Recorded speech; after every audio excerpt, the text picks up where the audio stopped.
রাজধানীর পুরানো পল্টন এলাকার কলেজ সাইনবোর্ড সংলগ্ন স্থানে কিশোরীদের প্রকাশ্যে নেশা গ্রহণের অভিযোগে উদ্বেগ ছড়িয়ে পড়েছে স্থানীয়দের মধ্যে।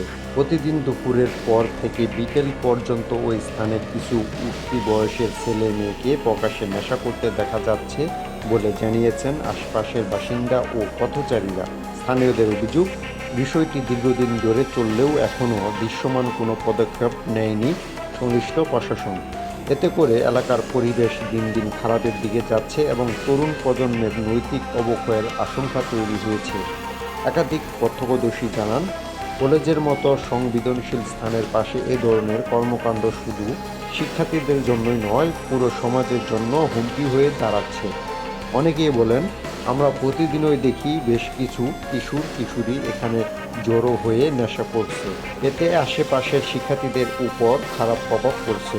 এলাকাবাসীর দাবি, দ্রুত সময়ের মধ্যে নিয়মিত পুলিশি টহল বৃদ্ধি, নজরদারি জোরদার এবং দায়ীদের বিরুদ্ধে কঠোর আইনগত ব্যবস্থা গ্রহণ করা হোক।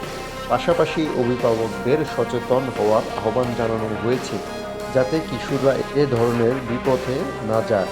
সচেতন মহলের মতে, এখনই কার্যকর পদক্ষেপ না নিলে পরিস্থিতি আরও ভয়াবহ রূপ নিতে পারে। তাই সংশ্লিষ্ট প্রশাসনের জরুরি হস্তক্ষেপ সময়ের দাবি দাঁড়িয়েছে।